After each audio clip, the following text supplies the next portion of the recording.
Did you know you can keep and breed shrimp in your tap water?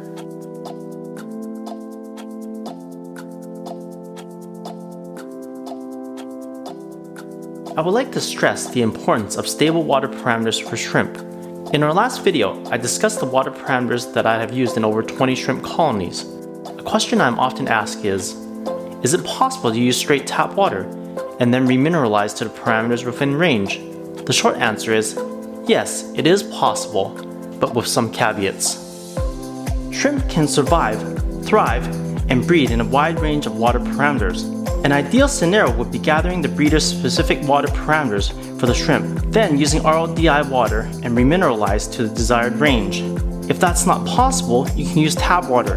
But first, you'll need to test your tap water to determine the GH and KH levels. Secondly, you must determine whether or not your tap water has metals, chlorine, chloramine, or other toxins which are harmful to shrimp. Once you determine the base value, you may choose to remineralize to an ideal range. One major concern with tap water is the parameters could drastically change without notice, either water from a different reservoir or sediments from a heavy waterfall. These attributes can alter the parameters of your tap water and cause instability to your shrimp tank if you add or change too much water. If you choose to continue down the tap water route, here are some of my tips that have worked for me in the past. Start with a healthy colony of around 20 shrimp. Drip acclimatize to your tank water for about 2 to 3 hours or until the TDS matches. During the 3-week and the 3-month critical mark, you may lose some shrimp. Afterwards, you'll be in good shape. Your F1 or your first generation babies should be adapted to your tap water.